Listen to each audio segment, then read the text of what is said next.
আসসালামু আলাইকুম। আমন্ত্রণ চ্যানেল সংবাদে সঙ্গে আছি হৃদয় হোসেন। সংবাদের শুরুতেই জানিয়ে দিচ্ছি ফ্রেশ আটা ময়দার সুদি সংবাদ শিরোনাম। ইসরায়েল ইরান যুদ্ধবিরতি কার্যকর বলে ট্রাম্পের ঘোষণা। দুদেশের পাল্টাপাল্টি হামলায় পরমাণু বিজ্ঞানী ও সাধারণ নাগরিক সহ হতাহত। মানবতা বিরোধী অপরাধে শেখ হাসিনা সহ ৩ জনের বিরুদ্ধে অভিযোগ গঠনের শুনানি ১ জুলাই। আশুলিয়া মরদেহ পোড়ানোর মামলায় ২রা জুলাই অভিযোগ জমা নির্দেশ। ভবিষ্যতে আর যাতে মবের ঘটনা না ঘটে তা নিশ্চিতে অন্তর্বর্তী সরকারকে বিএনপির আহ্বান। পুলিশের সামনে কিভাবে মব হয় প্রশ্ন। এবং এনসিপি কার্যালয়ে ককটেল বিস্ফোরণে আইনশৃঙ্খলা বাহিনী দায় এড়াতে পারে না বলে গণসংহতি আন্দোলনের মন্তব্য। ১১ থেকে ১৩ অক্টোবর দলের সম্মেলন।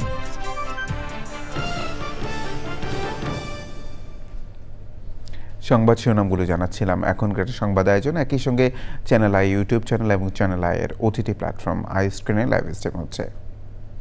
প্রথমেই ইরান ইসরায়েল যুদ্ধ।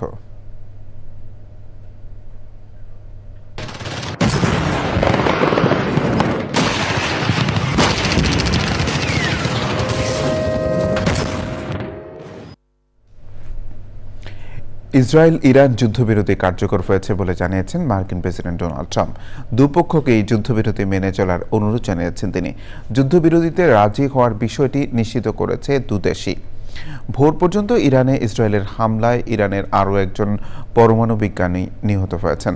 আর ইসরায়েল জানিয়েছে দক্ষিণাঞ্চলীয় শহর বীর সেবায় ইরানের ক্ষেপণাস্ত্র হামলায় ৪ জনের মৃত্যু হয়েছে। সুদীপ্ত মাহমুদের রিপোর্ট। ইরানের পারমাণবিক স্থাপনায় মার্কিন হামলার জবাবে সোমবার রাতে কাতার ও ইরাকে মার্কিন ঘাঁটিতে ক্ষেপণাস্ত্র হামলা চালায় ইরান। ভোর পর্যন্ত ইরানের বিভিন্ন স্থান ও ইসরায়েলের দক্ষিণাঞ্চলে চলে পাল্টাপাল্টি হামলা। এ অবস্থায় আকস্মিকভাবে ইসরায়েল ইরান যুদ্ধবিরতির ঘোষণা দেন মার্কিন প্রেসিডেন্ট ডোনাল্ড ট্রাম্প। সামাজিক যোগাযোগ মাধ্যম ট্রুথ সোশ্যালে তিনি লেখেন, ১২ দিনের সংঘাতের অবসান ঘটাতে যুদ্ধবিরতিতে রাজি ইসরায়েল ও ইরান। ট্রাম্প আশা করেন এই যুদ্ধবিরতি এক পর্যায়ে সংঘাতের অবসান ঘটাবে। স্থানীয় সময় ভোর থেকে যুদ্ধবিরতি পালন করা হচ্ছে বলে জানিয়েছে ইরানের রাষ্ট্রীয় টেলিভিশন। ইসরায়েল সরকারও বিবৃতিতে জানিয়েছে ইরানের পারমাণবিক অস্ত্র ও ব্যালিস্টিক ক্ষেপণাস্ত্রের হুমকি নির্মূলের পর যুদ্ধবিরতিতে রাজি হয়েছে তারা। এর আগে স্থানীয় সময় ভোর ৪টা পর্যন্ত ইরানে লাগাতার হামলা চালায় ইসরায়েল। তেহরানে হামলায় নিহত হয়েছেন মোহাম্মদ রেজা সেদিঘি সাবের নামে আরও একজন পরমাণু বিজ্ঞানী।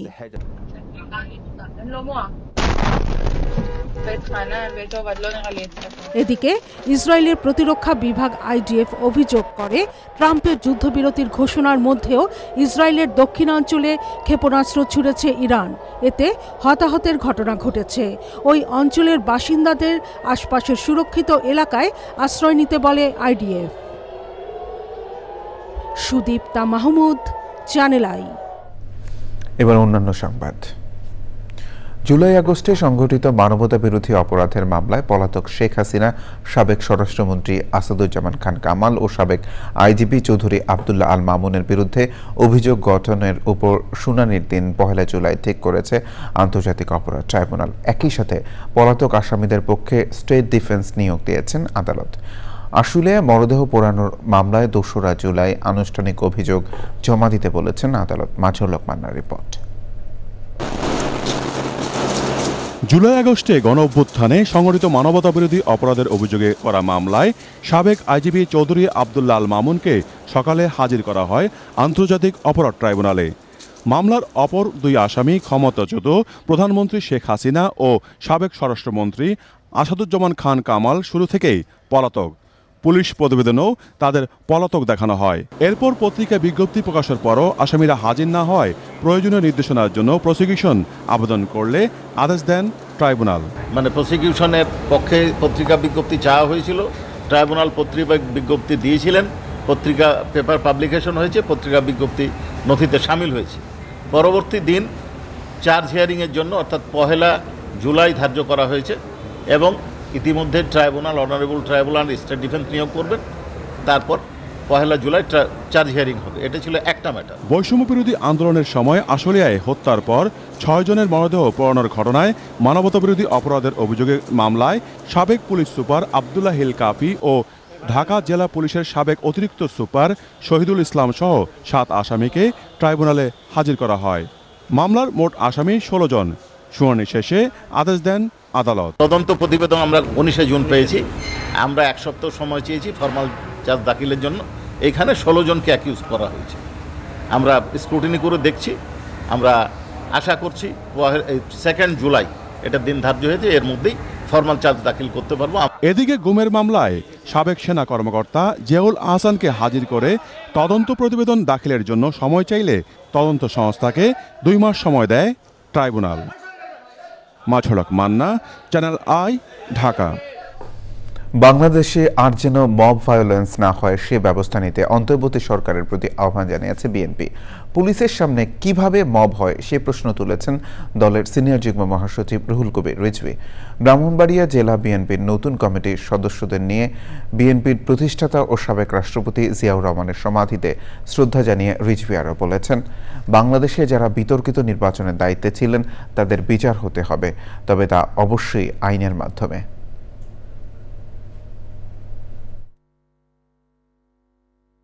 যারা দিনের ভোট রাত্রে করেছে, যারা ডামি নির্বাচন করেছে, যারা বিরোধী দলের মনোনয়ন প্রত্যাশীকে সে মনোনয়ন জমা দিতে পারেনি, এর জন্য দায়ী এই 3 নির্বাচন কমিশন। তাদের আইনসঙ্গতভাবে বিচার হোক। তাদের বিরুদ্ধে মামলা হয়েছে, সেই মামলা অনুযায়ী বিচার হোক।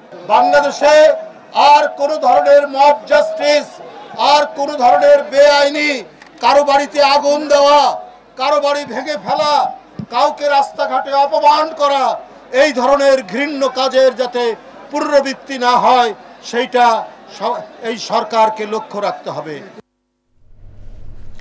চাকরিতে পুনর্বহাল ও পুনর্বাসন সহ 3 দফা দাবিতে শাহবাগে জাতীয় জাদুঘরের সামনে অবস্থান নিয়েছেন পিলখানা হত্যাকাণ্ডের পর চাকরি হারানো কয়েকশো বিডিআর সদস্য ও তাদের স্বজনরা। দুপুর 12টার দিকে তাদের একটি প্রতিনিধি দল দাবি দাওয়া নিয়ে স্বরাষ্ট্র মন্ত্রণালয়ে যায়।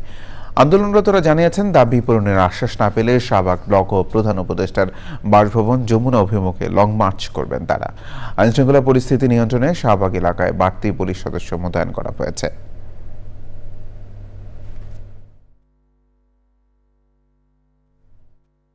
জাতীয় অর্থনৈতিক পরিষদের নির্বাহী কমিটি একনেক বৈঠক হয়েছে রাজধানীর শেরেবাংলা নগরের এনএসি সম্মেলন কক্ষে। বৈঠকে 2024-2025 অর্থ বছরের 12তম সভা হিসেবে বিভিন্ন মন্ত্রণালয় ও বিভাগের 15টি নতুন ও সংশোধিত উন্নয়ন প্রকল্প অনুমোদন করা হয়েছে। প্রধান উপদেষ্টা অধ্যাপক মোহাম্মদ ইউনূসের সভাপতিত্বে বৈঠকে অন্যান্য উপদেষ্টা ও সংশ্লিষ্ট মন্ত্রণালয়গুলোর ঊর্ধ্বতন কর্মকর্তারাও ছিলেন। বৈঠকে আলোচিত প্রকল্পগুলোর মধ্যে রয়েছে উপজেলার স্বাস্থ্য কমপ্লেক্স সম্প্রসারণ, বিভাগীয় শহরগুলোতে মাদকাসক্ত নিরাময় ও পুনর্বাসন কেন্দ্র স্থাপন, 4টি নতুন মেরিন একাডেমিতে সিমুলেটর ও নৌ প্রশিক্ষণ সুবিধা স্থাপন, নারী ও শিশু নির্যাতন প্রতিরোধে সমন্বিত সেবা সম্প্রসারণ, রোহিঙ্গা ও স্থানীয় জনগোষ্ঠীর জীবনমান উন্নয়ন কার্যক্রম। বৈঠকে জানানো হয়, এসব প্রকল্প বাস্তবায়নের মাধ্যমে স্বাস্থ্য, শিক্ষা, অবকাঠামো, তথ্য প্রযুক্তি এবং প্রশাসনিক দক্ষতা উন্নয়ন সহ বিভিন্ন খাতে বড় ধরনের অগ্রগতি প্রত্যাশা করছে সরকার। বিশ্ব অলিম্পিক দিবস 2025 উপলক্ষে অলিম্পিক ডে রান অনুষ্ঠিত হয়েছে। বাংলাদেশ অলিম্পিক অ্যাসোসিয়েশন আয়োজিত অলিম্পিক ডে রান উদ্বোধন করেন বাংলাদেশ অলিম্পিক অ্যাসোসিয়েশনের সভাপতি সেনাবাহিনী প্রধান জেনারেল ওয়াকারুজ্জামান। সকালে রাজধানীর শিশু একাডেমি থেকে অলিম্পিক ডে রান শুরু হয়ে জাতীয় স্টেডিয়ামে গিয়ে শেষ হয়।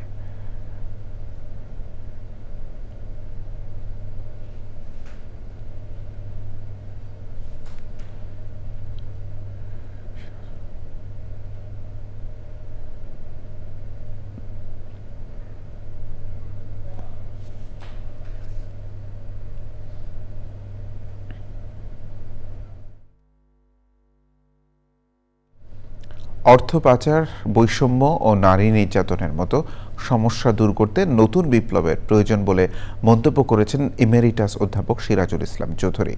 জন্মদিনের আলোচনায় এই গুণী লেখক বলেন, এক দুটি দেশ নয়, পৃথিবীর বড় অঞ্চলে বিপ্লব না হলে সমাজে পরিবর্তন আসবে না। লুৎফুর রহমান সোহাগের রিপোর্ট। সমাজচিন্তক সিরাজুল ইসলাম চৌধুরীর ৯০তম জন্মদিনের আলোচনা বাংলা একাডেমিতে। আলোচনার বিষয় ৭১-এর মুক্তিযুদ্ধ ও জাতীয়তাবাদের ভূমিকা। অধ্যাপক সিরাজুল ইসলাম চৌধুরী তুলে ধরেন বাঙালির জাতিরাষ্ট্রের উত্থান কিভাবে অন্যান্য জাতীয়তাবাদীদের স্বার্থকে প্রভাবিত করেছিল।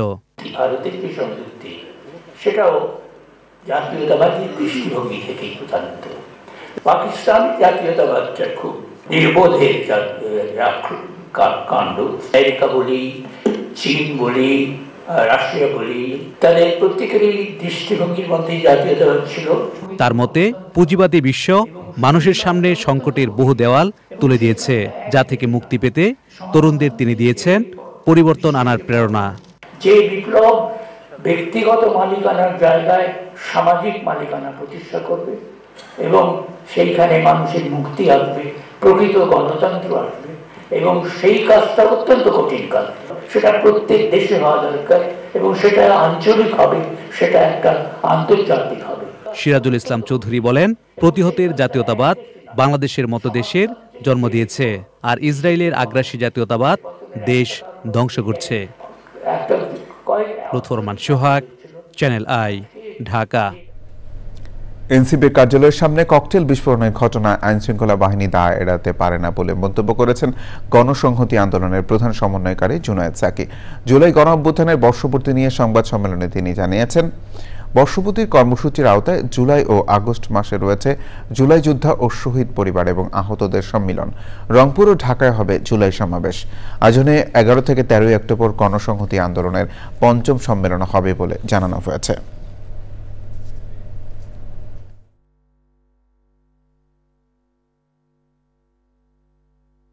স্বরাষ্ট্র উপদেষ্টা একটা প্রেস নোট দিয়েছেন যে এই ধরনের হামলা কাম্য নয়। আমরা দেখেছি পুলিশের সামনেই মানে এই ধরনের তাকে হেনস্থা করা হচ্ছে এবং পুলিশ সেখানে নিষ্ক্রিয় থাকছে। তাদের কেন জবাবদিহিতার আওতায় আনা হচ্ছে না? এবার বাংলাদেশ শ্রীলঙ্কা টেস্ট সিরিজ প্রসঙ্গ।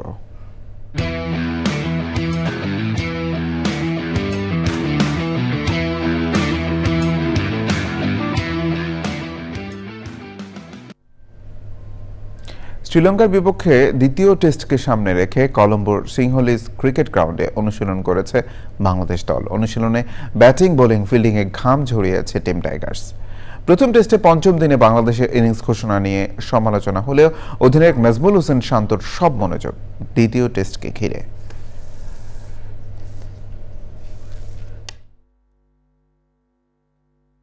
বা কিছু ইন্ডিভিজুয়াল মাইলস্টোনের ব্যাপার ছিল। মুশি ভাইয়ের কথা এখানে অনেক জায়গায় আসছে, আমারও কিছু জায়গায় কথা আসছে, বাট আমার মনে হয় যে উইকেটটা যেরকম ছিল এই উইকেটে আমার মনে হয় না যে আসলে 50 ওভারের মধ্যে অল আউট করাটা সম্ভব হতো। যতটুকু ভালো প্রিপারেশন নিয়ে আমরা ম্যাচটা খেলতে পারি সেটাতেই আমাদের জন্য বেটার। সংবাদের এই পর্যায়ে বিরতি নিচ্ছি।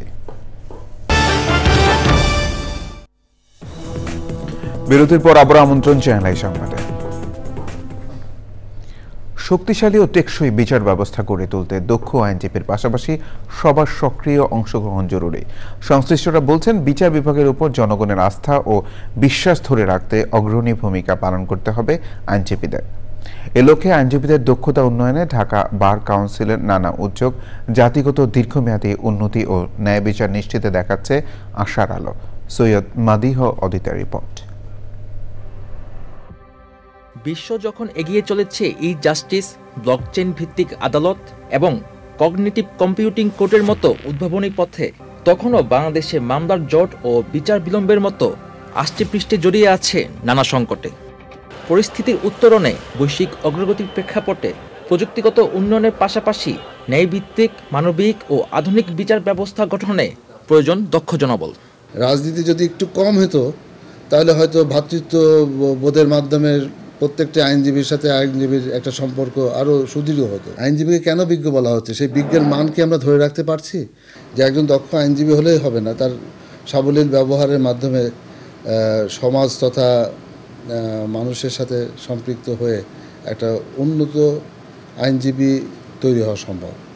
টেকসই বিচার ব্যবস্থা নিশ্চিতে আইনজীবীদের উন্নয়নে বিভিন্ন পরিকল্পনা নিয়েছে ঢাকা আইনজীবী সমিতি। আমরা যখন দায়িত্ব নিয়েছি, আমরা সাধারণ আইনজীবীদের চাহিদা মতো ইনশাল্লাহ সবার সহযোগিতা ক্রমে সুন্দর মতো বার এবং বেঞ্চের সৌহার্দ্যপূর্ণ সম্পর্ক বজায় রেখে যাতে কোনো আইনজীবীরও কোনো সমস্যা না হয়। বাংলাদেশের সর্বোচ্চ আইনজীবী তো ঢাকাবারে আসি, এশিয়া মহাদেশেরও সর্বোচ্চ আইনজীবীর সংখ্যা ঢাকাবারে। ইমানি দায়িত্ব ইমানের সাথে পালন করার চেষ্টা করতেছি এবং আইনজীবীদের সেবক হিসেবেই শেষ পর্যন্ত থাকতে চাই। দেশে স্বচ্ছ বিচার ব্যবস্থা নিশ্চিতে আইনজীবীদের মূল্যবোধ ও মান নিয়ন্ত্রণে কার্যকর নীতিমালা প্রণয়নের তাগিদ সংশ্লিষ্টদের। Syed Madih Adit, channel I. দেশে প্রথমবারের মতো আনুষ্ঠানিকভাবে চালু হলো গুগলের ডিজিটাল পেমেন্ট সেবা গুগল পে, যা গুগল ওয়ালেট নামেও পরিচিত। রাজধানীর একটি হোটেলে বাংলাদেশ ব্যাংকের governor doctor Ahsan H Mansur এই সেবা উদ্বোধন করেন। সে সময় ছিলেন ঢাকায় মার্কিন দূতাবাসের ভারপ্রাপ্ত রাষ্ট্রদূত ট্রেসি অ্যান জ্যাকবসন এবং সিটি ব্যাংকের ভাইস চেয়ারম্যান হোসেন খালেদ। এই সেবার মাধ্যমে দেশের নতুন ডিজিটাল লেনদেন যুগের সূচনা হলো। সিটি ব্যাংক গুগলের সাথে অংশীদার হয়ে এই সেবা চালু করেছে। সহযোগী হিসেবে রয়েছে আন্তর্জাতিক কার্ড ব্র্যান্ড মাস্টার কার্ড ও ভিসা। প্রাথমিকভাবে সিটি ব্যাংকের মাস্টার কার্ড ও ভিসা কার্ডধারীরা গুগল পে ব্যবহার করতে পারবেন।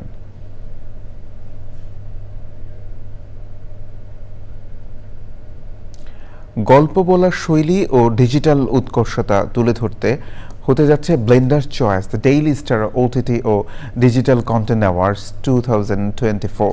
ইস্পাহানি টি লিমিটেড ও দ্য ডেইলি স্টার যৌথভাবে এই আয়োজন করছে। সংবাদ সম্মেলনে আয়োজকরা জানান 29টি বিভাগে পুরস্কার দেওয়া হবে। এর মধ্যে চলচ্চিত্র, নাটক ও সিরিজ ক্যাটাগরিতে 9টি বিভাগ, মিউজিকে 4টি বিভাগ, সমালোচকদের বিচারে 12টি বিভাগ, কন্টেন্ট নির্মাতাদের সম্মাননায় 3টি বিভাগ ও সম্পূর্ণ দর্শক ভোটে নির্বাচিত পিপলস চয়েস অ্যাওয়ার্ড রয়েছে। সে সময় ছিলেন দ্য ডেইলি স্টারের head of marketing and sales Imran Kadir, Ispahani tea লিমিটেডের জেনারেল ম্যানেজার ওমর হান্নান এবং মিডিয়াকম লিমিটেডের সিইও অজয় কুমার কুন্ডু। গাজায় ইসরায়েলের টানা হামলায় আরও প্রাণহানির ঘটনা। সোমবার ভোর থেকে চালানো হামলায় নিহত হয়েছেন অন্তত 43 ফিলিস্তিনি। তাদের মধ্যে 13 জন খাদ্য বিতরণ কেন্দ্রে অপেক্ষার সময় গুলিতে মারা যান। ত্রাণ কার্যক্রম চালাচ্ছিল গাজা হিউম্যানিটেরিয়ান ফাউন্ডেশন নামে যুক্তরাষ্ট্র সমর্থিত একটি সংস্থা। এদিকে জাবালিয়ায় আবাসিক ভবনে বিমান হামলায় 4 জন নিহত হয়েছেন।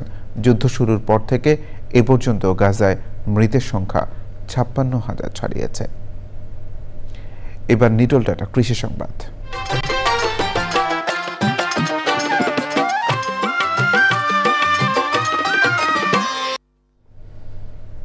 শরীয়তপুরের ভেদরগঞ্জ উপজেলার বাবুল দালাল সমন্বিত কৃষি খামার করে সফল হয়েছেন।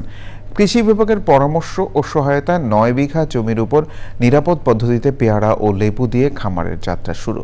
তার খামার উপজেলার অন্যান্য কৃষকদেরও অনুপ্রেরণা যোগাচ্ছে। শরীয়তপুর প্রতিনিধি এস.এম. মুজিবুর রহমানের রিপোর্ট। 1 দশক আগে ভেদরগঞ্জের রামভদ্রপুর ইউনিয়নের মহিষকান্দি গ্রামের কৃষক বাবুল দালাল গড়ে তোলেন সমন্বিত কৃষি খামার। আম, পেয়ারা, কমলা লেবু সহ উন্নত জাতের বিভিন্ন ফলমূল ও মৌসুমী সবজি চাষ করে তিনি এখন স্বাবলম্বী। তবে আম বেশি লাভজনক হওয়ায় গত 4 বছর থেকে আম চাষেই ঝুঁকেছেন তিনি। 2015 সাল থেকে কৃষি অফিসের সাখাওয়াত স্যারের সহযোগিতা এবং পরামর্শে আমি বাগান করি। প্রথমে পেয়ারা এবং লেবু বাগান ছিল, পরবর্তীতে আম বাগান করি। ভালো লাভবান আছি। এখন আমার বাগান প্রায় 20 বিঘার উপরে আছে এবং আমার কাছে অনেক লোক আসেন পরামর্শ নেওয়ার জন্য, আমিও তাদের পরামর্শ দিই। তার বাগানের ফল ফসল ক্রেতাদের স্বস্তির পাশাপাশি লাভবান করছে। এইখানে ফ্রেশ ফল ফ্রুট পাওয়া যায়, এই জন্য আমরা এখান থেকে কিনতে আসি, কিনে নিয়ে বাসায় নিরাপদ ফল খেতে পারি। এই আন্তনায় আম কিনে নিলে কাস্টমার আমাকে বেশি দাম দেয়া আম কিনে নেয়। পরিকল্পিত কৃষি খামার যেমন বাণিজ্যিক কৃষিকে এগিয়ে নেবে, তেমনি নিরাপদ খাদ্যের সংস্থান বাড়াতে তৈরি হবে নতুন কৃষি উদ্যোক্তা, মনে করছেন সংশ্লিষ্টরা। SM. Mujibur Rahman, channel I, Shariatpur. প্রকৃতি সংবাদ।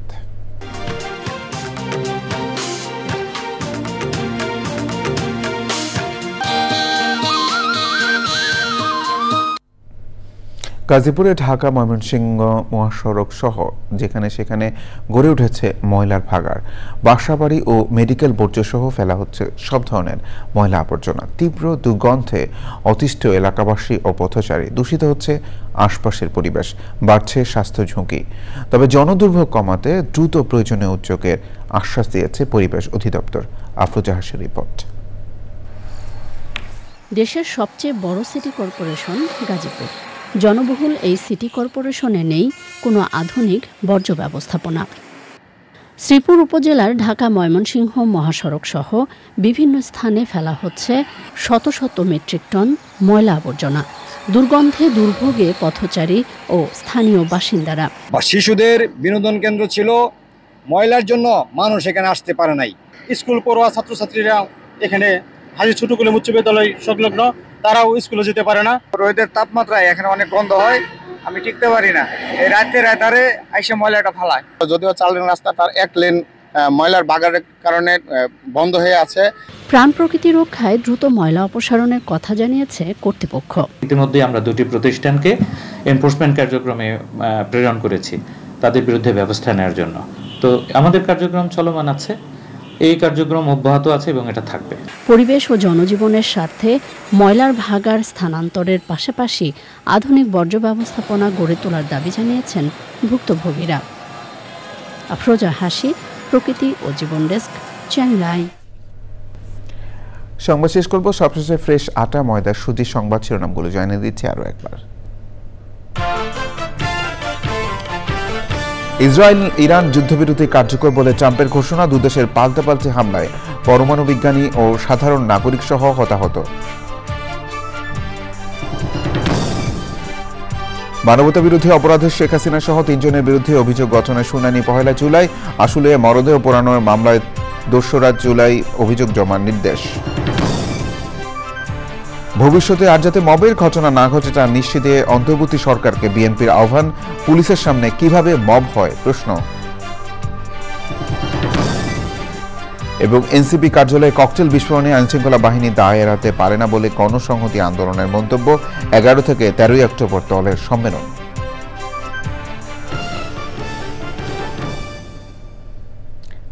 চ্যানেল আই সর্বশেষ সংবাদ জানতে ভিজিট করুন চ্যানেল আই অনলাইন.com-এ। যুক্ত থাকুন আমাদের সোশ্যাল মিডিয়া প্ল্যাটফর্মগুলোর সাথে। ধন্যবাদ সবাইকে।